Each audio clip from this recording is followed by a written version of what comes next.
నేనేం మాట్లాడాలో నిలబడితే నోరు నింపుతానన్న దేవుడు కదండి. అందుకని చెప్పి మరి నేను నిలబడడం జరిగింది. అందరం కూడా ఏం మాట్లాడినా ఎన్నడో దేవుడు ఆ ప్రత్యక్షత కొరకు అందరూ ఎదురు చూస్తూ ఆయన వాక్యాన్ని మనం ఒకసారి జ్ఞాపకం చేసుకుందాము. ఎఫెసీయులకు రాసిన పత్రిక 4వ అధ్యాయము 17వ వచనం ఒకసారి చదువుకుందాము. ఎఫెసీ పత్రిక 4వ అధ్యాయము 17వ వచనం.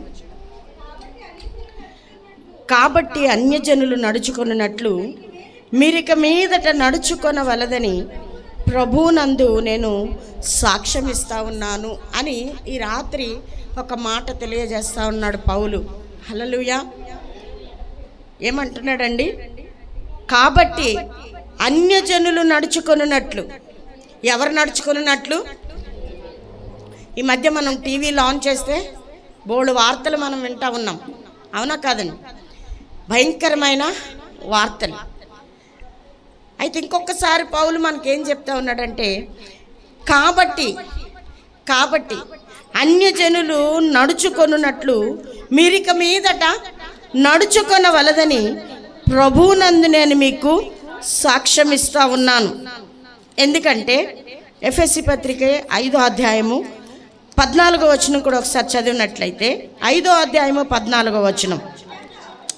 అందుచేత నిద్రించుచున్న నీవు మేల్కొని మృతులలో నుండి లెమ్ము, క్రీస్తు నీ మీద ప్రకాశించునని ఆయన చెప్తున్నాడు. హల్లెలూయా. ఒక్క నిమిషం చిన్న ప్రార్థన చేసుకుందాం, కళ్ళు మూసుకుంటే.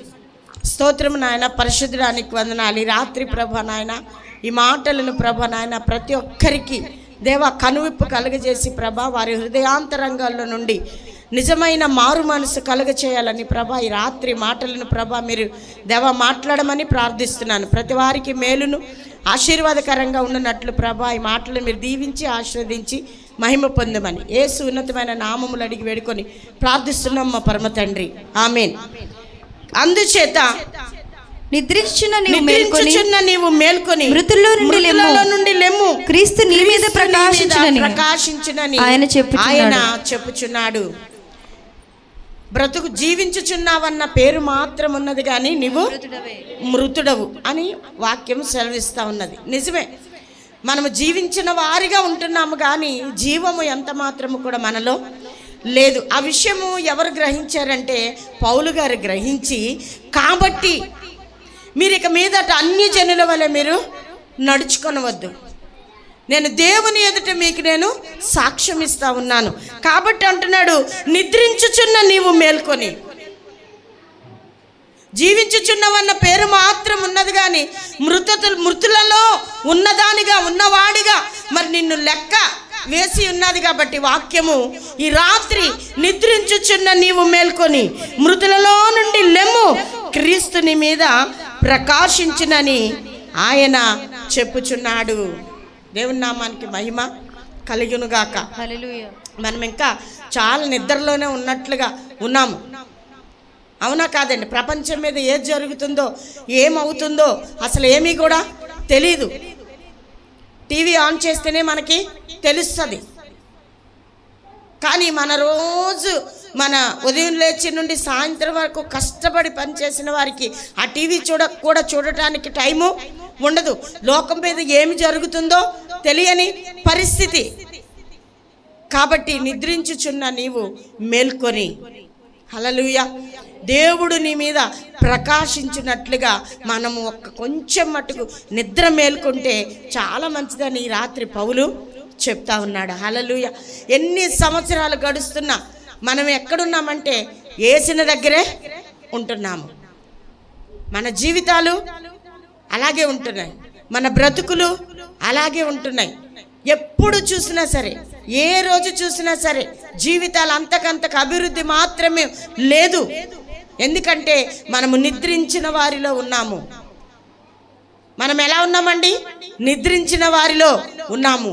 ఈ రాత్రి నిద్రించుచున్న నువ్వు లే. నువ్వు ఏ స్థితిలో ఉన్నావో ఆ స్థితిలో నుండి లే.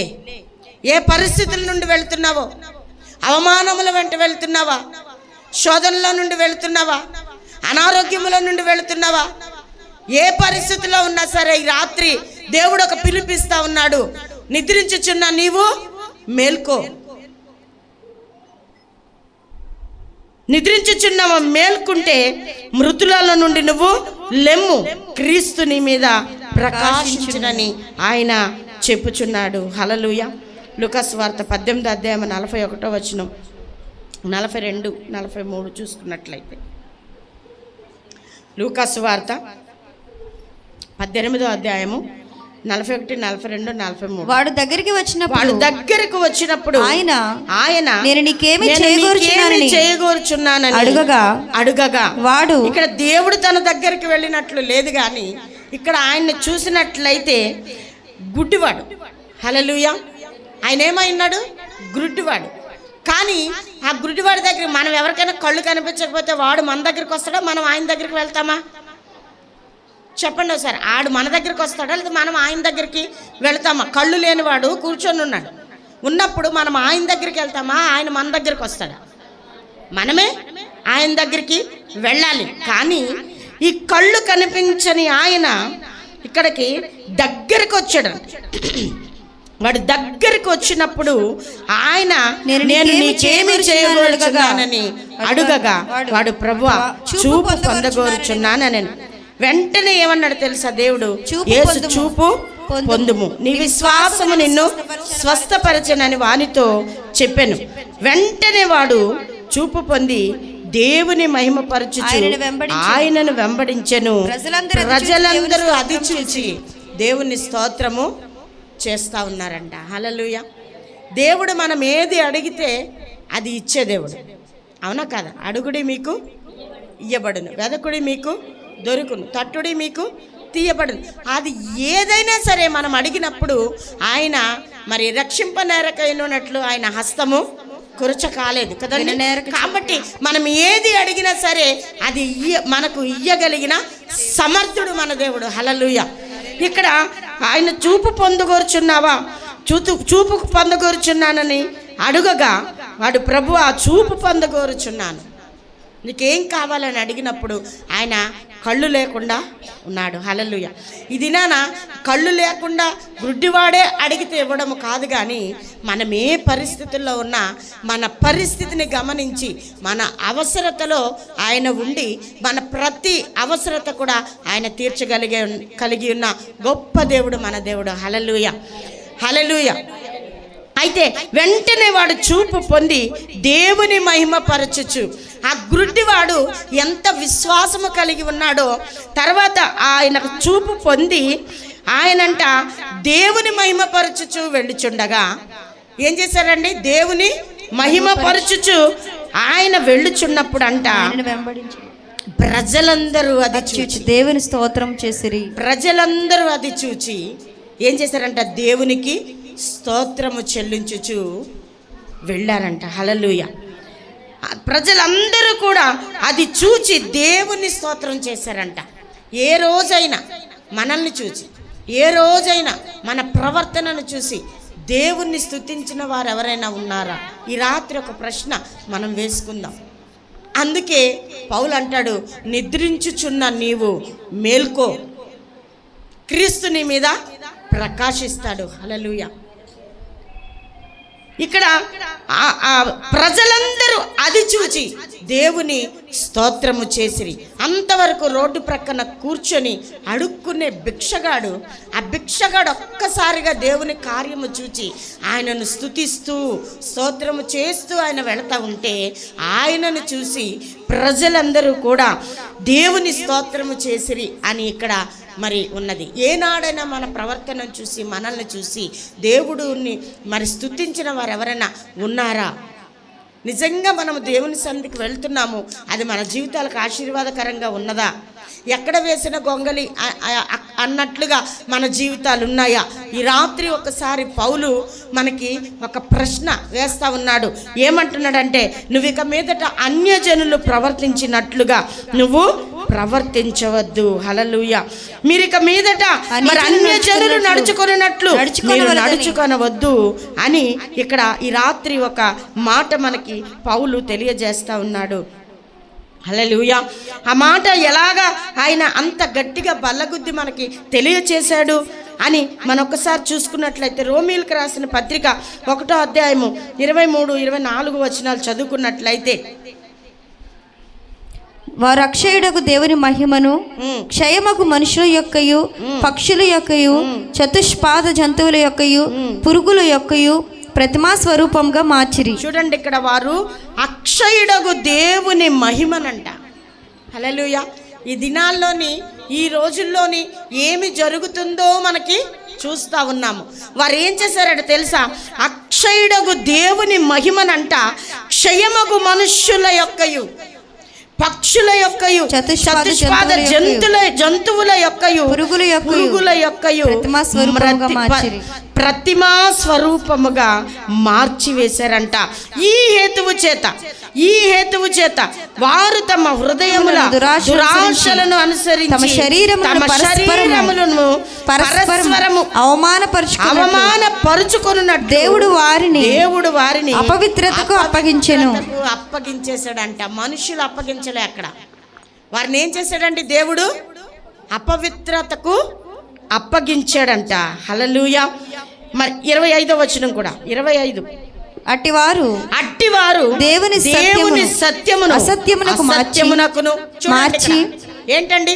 దేవుని సత్యమును అసత్యమునకు మార్చారంట, అసత్యానికి మార్చారంట. ఇది ఒక గుంపు అండి. ఈ రోజుల్లో ఇదొక గుంపు. సత్యమును అసత్యముగా మార్చేవారు. ఆయన దేవుడు కాదు అని చెప్పేవారు. ఆయన 3 మేకుల్ని పీక్కోలేడు అని చెప్పుకునేవారు. ఇక్కడ అట్టివారు దేవుని సత్యమును అసత్యమునకు మార్చి సృష్టికర్తకు ప్రతిగా సృష్టమును పూజించి సేవించిరి యుగముల వరకు ఆయన స్తోత్రార్హుడై ఉన్నాడు. హల్లెలూయా. ఏంటండి? సత్యమును అసత్యమునికి మార్చిన సృష్టికర్తకు ప్రతిగా ఒకవేళ సృష్టమును పూజించి ఎంతమంది ఆ మార్గములో ఆ గుంపులో ఉన్నా కానీ యుగముల వరకు ఆయన స్తోత్రార్హుడై ఉన్నాడు అని దేవుని వాక్యము చెప్తా ఉంది. హల్లెలూయా. కాబట్టి నిద్రించుచున్న నీవు మేల్కో. ఈ రాత్రి ఆయన మరి ప్రకాశము నీ మీద ఆయన ప్రకాశిస్తూ ఉన్నాడు. హల్లెలూయా. ఈ రాత్రి ఒక మాట మనకి పౌలు తెలియజేస్తూ ఉన్నాడు. మీరు అన్యజనులు ప్రవర్తించినట్లుగా మీరు ప్రవర్తించవద్దు. వాళ్ళు ఎలా ఉన్నారంటే సత్యమును అసత్యానికి మారుస్తూ ఉన్నారు. సృష్టికర్తను వారు మరిచిపోతూ ఉన్నారు. సృష్టముని పూజిస్తూ ఉన్నారు. కానీ ఎన్ని పూజించినా ఎన్ని చేసినా యుగముల వరకు ఆయన స్తోత్రార్హుడై ఉన్నాడు. ఆయన ఎవరు అంటే నజరేయుడైన యేసు. ఈ రాత్రి ఆ మాటలు ప్రకటించడానికే నన్ను ఇక్కడ దేవుడు నిలవబెట్టాడు. హల్లెలూయా. హల్లెలూయా. 26వ వచనం, అందువలన దేవుడు తుచ్చమైన అభిలాషలకు వారిని అప్పగించెను. వారి స్త్రీలు సైతము స్వాభావికమైన ధర్మమును విడిచి విరుద్ధమైన ధర్మమును అనుసరించిరి. అటువంటి పురుషులు కూడా స్త్రీ యొక్క స్వాభావికమైన ధర్మమును విడిచి పురుషులతో పురుషులు అవాచ్యమైనది చేయుచు తమ తప్పిదమునకు తగిన ప్రతిఫలమును పొందుచు ఒకరి యేళ్ళ ఒకరు కామతప్తులైరి. కాబట్టి ఒకవేళ ఇవన్నీ నీకు తెలిసి ఒకవేళ నువ్వు నిద్రిస్తున్నావేమో, ఈ రాత్రి నువ్వు మేల్కోవలసిన అవసరము ఉన్నది. హల్లెలూయా. అన్యజనులు ప్రవర్తించినట్లుగా మీరెంత మాత్రం కూడా ప్రవర్తించడానికి వీలు లేదు. కాబట్టి ఈ రాత్రి ఒకవేళ నువ్వు నిద్రలో ఉన్నావేమో, లేకపోతే ఒకవేళ ఇంకేమైనా స్థితిలో నువ్వు ఉన్నావేమో, కానీ ఈ రాత్రి నువ్వు లేవాలి, నిలబడాలి, దేవుని సన్నిధిలో స్తోత్రము చేసేదానిగా మనము ఉండాలి అని ఆయన కోరుతా ఉన్నాడు. హల్లెలూయా. హల్లెలూయా. ఇక్కడ చూసినట్లయితే ఇక్కడ అటువల పురుషులు కూడా స్త్రీ యొక్క స్వాభావికమైన ధర్మమును విడిచి, నిన్నటిదాకా ఒక మరి ఎవరది సాధువు ఎవరో ఒక అమ్మాయిని తీసుకెళ్ళిపోవడానికి టీవీలో వార్తలు చూస్తూ ఉన్నాం. కాసేపు ఏమంటున్నారంటే ఆ అమ్మాయి పేరు ఏం పేరో మరి, తనేమో అసలు ఆ వర్షిని ఆడపిల్లే కాదంటున్నారు. అసలు ఆ సాధువు అసలు మగోడే కాదు ఆడది అంటున్నారు. అంటే ఇవన్నీ ఏంటి అని మనం ఒక్కసారి పరిశీలించినట్లయితే దేవుని రాకడకు బహు సమీపముగా మనము ఉన్నాము. అంత్య దినములలో ఇలాంటివన్నీ కూడా మనము చూస్తాము. నేను అనుకున్నాను నా కాలం అయిపోద్దిలే, ఒకవేళ అలాంటి దినాలు నా కొడుకులో లేకపోతే నా మనములో చూస్తారేమో అని అనుకున్నాను. కానీ నేనే చూడటానికి ఇక్కడ ఉన్నాను. ఎందుకంటే దేవుడు రాకడ బహు సమీపంగా ఉన్నదని నాకైతే చాలా భయమేస్తూ ఉంది రోజులు గడుస్తుండగా.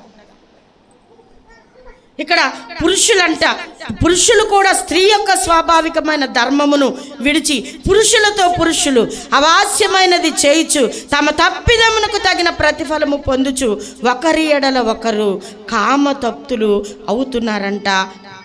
రోమీయులకు రాసిన పత్రిక 1:28 చూసినట్లయితే, మరియు వారు తమ మనస్సులో దేవునికి చోటియ్యనొల్లకపోయిరి గనుక చేయరాని కార్యములు చేయుటకు దేవుడు వారినంట భ్రష్ట మనస్సుకు వారిని అప్పగించెను. అట్టివారు సమస్తమైన దుర్నీతి చేతను, దుష్టత్వము చేతను, లోభము చేతను, ఈర్ష్య చేతను నిండుకొని మత్సరము, నరహత్య, కలహము, కపటము, వైరమను వాటితో నిండిన వారై.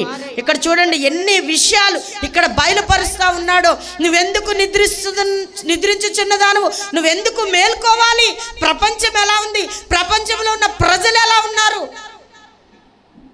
ఈ రాత్రి ఇక్కడ క్లియర్గా దేవుడు మాట్లాడుతూ ఉన్నాడు. ఇక్కడ ఎలా ఉన్నాడంటే, అట్టివారు సమస్తమైన దుర్నీతి చేతను, దుష్టత్వము చేతను, లోభము చేతను, ఈర్ష్య చేతను, ఒకళ్ళంటే ఒకళ్ళకి పడదు, దుష్టత్వము చేతను, ఈర్ష్య చేతను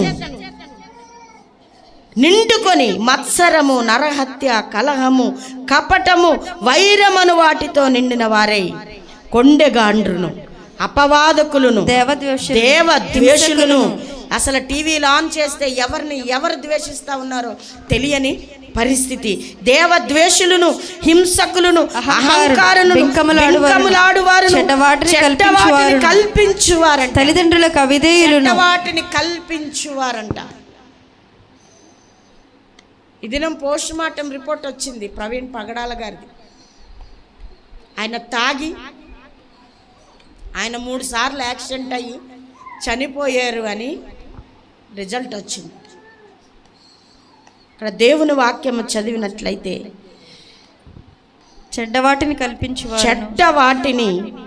కల్పించువారును, తల్లిదండ్రులకు అవివేకులను, మాట తప్పువారు, అనురాగరహితులు, నిర్దయులు నైరి. హల్లెలూయా. 32వ వచనం, మరణమునకు తగిన వారు దేవుని న్యాయవిధిని వారు బాగా ఎరిగియుండి వాటిని చేయుచున్నారు. ఇది మాత్రము గాక తప్పని ఎరిగియుండి కూడా ఈ పని చేస్తా ఉన్నారు. ఇది మాత్రమే గాక వాటిని అభ్యసించు వారితో సంతోషముగా సమ్మతించుచున్నారు. ఈరోజు సంతోషముగా సమ్మతించారు కాబట్టే ఆ పోస్ట్ మార్టం రిపోర్టు అలాగా వచ్చిందండి. అంటే ఇదంతా మనకేమి తెలియజేస్తూ ఉంది అంటే, దేవుని రాకడ బహు సమీపముగా ఉన్నది. కాబట్టి నిద్రించుచున్న నీవు మేల్కో, మేల్కో. ఎలా ఉన్నారంటే, లేని వాటిని కల్పిస్తూ ఉన్నారు. ఇది మాత్రమే గాక వాటిని అభ్యసించు వారితో సంతోషంగా సమ్మతిస్తూ ఉన్నారంట. కానీ 1 కొరింథీ పత్రిక 6:9 చూసినట్లయితే, అన్యాయస్తులు దేవుని రాజ్యానికి వారసులు ఎంత మాత్రము కూడా కారు. హల్లెలూయా. ఏమంటుందండి? అన్యాయస్తులు దేవుని రాజ్యమునకు వారసులు కానేరని మీకు తెలియదా? మోసపోకుడి. మీరంత మాత్రము కూడా మోసపోవుట నాకు ఇష్టము లేదు. మీరు మోసపోవద్దు. ఎంత మాత్రము కూడా మరి అన్యాయస్తులుగా మీరు ఉండవద్దు. ఎంత మాత్రము కూడా దేవునికి విరోధంగా మీరు ఉండకూడదు. కాబట్టి ఈ రాత్రి ఒక మాట సెలవిస్తూ ఉన్నాడు పౌలు, నిద్రించుచున్న నీవు మేల్కో. ఈ రాత్రి దేవుని ప్రకాశవంతమైన ప్రకాశము నీ మీద ప్రకాశిస్తుంది. హల్లెలూయా, హల్లెలూయా, హల్లెలూయా. ఇక్కడ చూసినట్లయితే 1 కొరింథీ పత్రిక 6వ అధ్యాయము 11వ వచనంలో చూసినట్లయితే, మీలో కొందరు అట్టి వారై ఉంటిరి గాని ప్రభు అయిన యేసుక్రీస్తు నామమునను మన దేవుని ఆత్మయందును మీరు కడుగబడి పరిశుద్ధపరచబడిన వారై నీతిమంతులుగా తీర్చబడితిరి. హల్లెలూయా. ఎందుకు మీకోసం ఆ భారం తెలుసా? ఎందుకు మీకోసం అంత బాధ తెలుసా? ఎందుకు మీకోసం అంత ఆ వేదన పౌలుకి ఉన్నది అంటే, ఇక్కడ చూసినట్లయితే మీలో కొందరు అట్టి వారై ఉన్నారు కానీ ప్రభు అయిన యేసుక్రీస్తు నామమునను మన దేవుని ఆత్మయందును మీరు కడుగబడి మీరు పరిశుద్ధపరచబడ్డారు కాబట్టి, మీరు నీతిమంతులుగా తీర్చబడినారు కాబట్టి మీరంతా మాత్రము కూడా వెనుదిరగడానికి వీలు లేదు. హల్లెలూయా, హల్లెలూయా. దేవుని సన్నిధికి వస్తూ ఉన్నాం. అందరితో పాటు మేము చప్పట్లు కొడతా ఉన్నాం, అందరితో పాటు మాటలు మాట్లాడుతూ ఉన్నాం, అందరితో పాటు పాటలు పాడుతూ ఉన్నాము, అందరితో పాటు మేము ఇంటికి వెళుతూ ఉన్నాం. తర్వాత మా జీవితాలు యథా రాజా తదా ప్రజ అని ఈ దినాల్లో బ్రతికేస్తున్నావేమో. ఒక్కసారి ఈ వాక్యాలన్నిటినీ కూడా మనము మరొక్కసారి ధ్యానించినట్లయితే ఇవన్నీ మనలో ఉన్నాయి. ఈ రాత్రి మనం ఒప్పుకోవాలి ఆ విషయంలో. నిజంగానే ఇవేవి కూడా మనకి పట్టట్లేదు కానీ ప్రపంచం అయితే ఎలా ఉందంటే చాలా విపరీతముగా ఉన్నది. హల్లెలూయా, హల్లెలూయా. బైబిల్లో ఏదైతే ఉందో అది ఖచ్చితంగా ఈ దినాల్లో నెరవేరుతూ ఉన్నది. ఒక్కసారి మనము నిజంగానే మనల్ని మనం సరిచేసుకోవాల్సిన సమయం మనకి బహు సమీపముగా ఉన్నది. ఇంకా ఎంతో టైం ఉంది, ఇంకా చాలా టైం ఉంది. దేవుని రాకడ మా పిల్లలు పుట్టినప్పుడు చెప్పారు, నేను చిన్నప్పుడు చెప్పారు, అయినా సరే ఇంతవరకు దేవుని రాకడ రానే లేదు. ఇన్ని సంవత్సరాలు నేను చూశాను అని ఒకవేళ అనుకుంటున్నావేమో, కానీ ఆయన రాకడ బహు సమీపముగా ఉన్నది.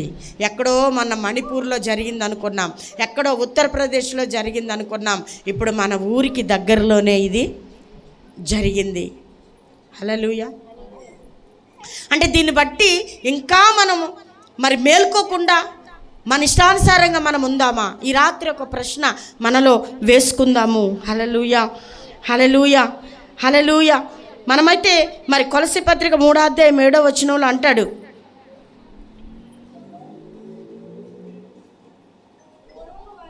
పూర్వము వారి మధ్య జీవించినప్పుడు మీరును వీటిని అనుసరించి నడుచుకొంటిరి. ఇప్పుడైతే మీరు కోపము, ఆగ్రహము, దుష్టత్వము, దూషణ, మీ నోట బూతులు అను వీటన్నిటినీ మీరు విసర్జించుడి. హల్లెలూయా, హల్లెలూయా. ఆఖరిగా నెహెమ్యా గ్రంథము మరి 13వ అధ్యాయము 15వ వచనం ఒకసారి చూసుకున్నట్లయితే 13:15 నెహెమ్యా. ఆ దినములలో యూదులలో కొందరు విశ్రాంతి దినమున ద్రాక్ష తొట్లను త్రొక్కుటయు, గింజలు తొట్లలో పోయుటయు, గాడిదల మీద బరువులు మోపుటయు, ద్రాక్షారసమును, ద్రాక్ష పండ్లను, అంజూరపు పండ్లను, నానా విధములైన బరువులను విశ్రాంతి దినమున యెరూషలేములోనికి తీసుకొని వచ్చుటయు చూచి ఈ ఆహార వస్తువులను ఆ దినమున అమ్మిన వారిని నేను గద్దించి తిని. ఒక్కసారి నా వైపు అందరు చూడండి. ఆదివారం 10 గంటలకి మనకి ప్రార్థన అయిపోతుంది. వేసవకాలం కాబట్టి మనం టైము మార్చేసాం. ఎందుకు మార్చుకుంటున్నామంటే ఆ మందిరంలో ఎండకి మనం తట్టుకోలేక 10 గంటలకు ముగించేసుకుంటే ఇంటి దగ్గర చల్లగా ఉందామని మనము సమయం మార్చుకున్నాం. కానీ 10 గంటలకు అవ్వగానే మనం ఏం చేస్తున్నాం తెలుసా? పనుల్లోకి వెళ్ళిపోతూ ఉన్నాం. అవునా కదా?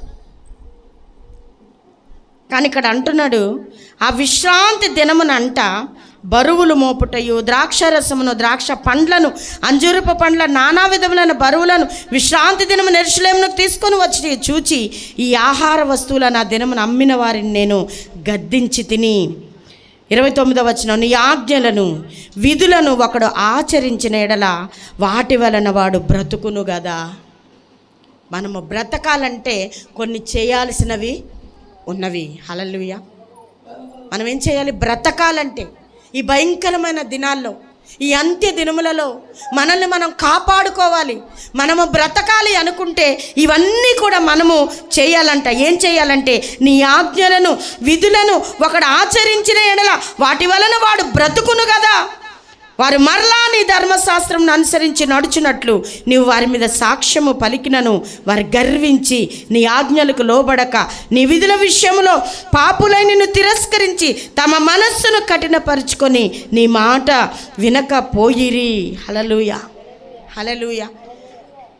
మనం ఎన్ని సంవత్సరాల నుండి దేవుని సన్నిధికి వస్తున్నా మనం ఒకటే చేస్తూ ఉన్నాం. ఏంటి అంటే ఆయన మాట మనము వినడము లేదు. ఈ రాత్రి దేవుడు మన వలన చాలా బాధపడతా ఉన్నాడు అని మనం ఈ రాత్రి మనం గ్రహించాలి. హల్లెలూయా, హల్లెలూయా. ఇక్కడ 30వ వచనంలో 9వ అధ్యాయం 30వ వచనంలో అంటాడు, నీవు అనేక సంవత్సరములు వారిని ఓర్చి. ఏంటంట? ఇన్ని సంవత్సరాలు మార్పు లేకపోయినా నీవు అనేక సంవత్సరములు వారిని ఓర్చి నీ ప్రవక్తల ద్వారా నీ ఆత్మచేత వారి మీద సాక్ష్యము పలికితివి గాని వారు వినకపోయిరి. కాగా నీవు ఆయా దేశములలో ఉన్న జనుల చేతికి వారిని అప్పగించితివి. హల్లెలూయా, హల్లెలూయా.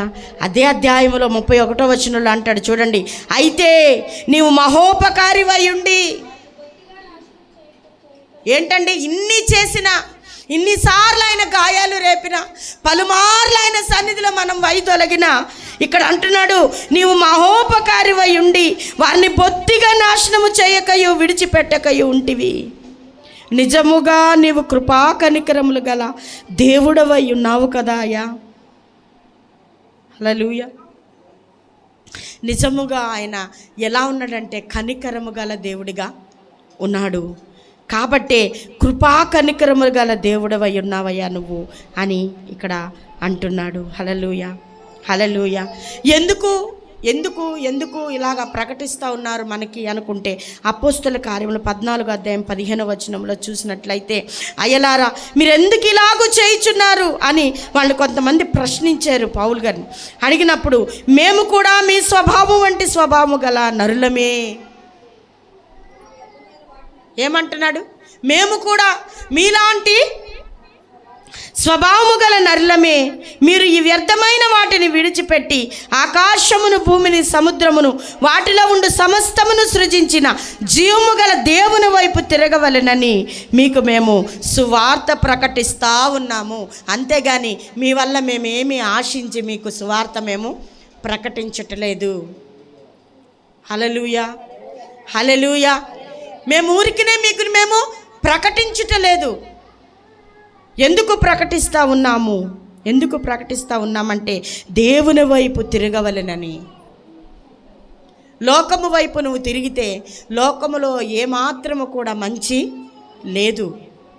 అటువైపు తిరిగితే ఎంత మాత్రము కూడా నీకు క్షేమము కాదు అని రాత్రి నువ్వు దేవుని వైపు తిరగాలని మీకు మేము ఇలాగ బోధిస్తూ ఉన్నాము అని ఇక్కడ ప్రకటిస్తూ ఉన్నాము అని ఇక్కడ మరి చెప్తా ఉన్నారు. హల్లెలూయా. ఫిలిప్పీయులకు రాసిన పత్రిక 4వ అధ్యాయం 6వ వచనం చూసినట్లే, దేని గురించి కూడా మీరు చింతపడకుడి కానీ ప్రతి విషయంలోనూ ఏం చేయాలి? ప్రతి విషయంలోనూ ప్రార్థన విజ్ఞాపనముల చేత కృతజ్ఞతాపూర్వకముగా మీ విన్నపములు దేవునికి తెలియచేయుడి. తెలియచేసినప్పుడు సమస్త జ్ఞానమునకు మించిన దేవుని సమాధానము యేసుక్రీస్తు వలన మీ హృదయములకును మీ తలంపులకు ఆయన కావలి ఉండులాగున ఈ వాక్యము మన హృదయంలో ఉంటే ఆయన మన తలంపులకు మన హృదయాలకు కూడా ఆయన కావలి ఉంటాడట. అందుచేత నిద్రించుచున్న నీవు మేల్కో. హల్లెలూయా. నిద్రించుచున్న నీవు మేల్కొని మృతులలో నుండి లెమ్ము, క్రీస్తు నీ మీద ప్రకాశించునని ఆయన చెప్పుచున్నాడు. ప్రియ సహోదరి సహోదరులారా, ఈ రాత్రి ఒక్కసారి మనల్ని మనం పరీక్షించుకుందాం. పౌలు ఎంత మరి వేదనతో ఈ మాటలు చెప్తా ఉన్నాడు మనకి. కాబట్టి అన్యజనులు నడుచుకున్నట్లు మీరు నడుచుకొనవద్దు. అన్యజనులు ఏది కూడా విచారించరు. వాళ్ళకి ఏది ఇష్టమైతే అది చేస్తారు. దయతో మీరెప్పుడు మీరు అలాగ ఉండొద్దు. మీరు ఎందుకంటే ఆయన మీ కొరకు రక్తము కార్చి మిమ్మల్ని ఆయన కొనుక్కున్నాడు. హల్లెలూయా, హల్లెలూయా. ఈ గొప్ప కార్యాన్ని తలుచుకొని మనం ఏం చేయాలంటే అన్యజనుల్లాగా ప్రవర్తించకుండా ఆయనకేం చేయాలి? కృతజ్ఞతాపూర్వకంగా మన విన్నపాలు ఆయనకు తెలియచేయాలని రాత్రి నిన్ను నన్ను దేవుడు కోరుతూ మరి మన హృదయాల రీతిగా దేవుడు మరి మనల్ని ఉంచి ఆ వాక్యము ద్వారా మనకి ఎంతో బలాన్ని, శక్తిని, మరి నిగ్రహము, ప్రార్థన మనకి రాత్రి దేవుడు ఇచ్చిలాగన మనందరినీ దేవుడు దీవించి ఈ మాటలు మన వినికిడిలో దీవించి ఆశీర్వదించుగాక.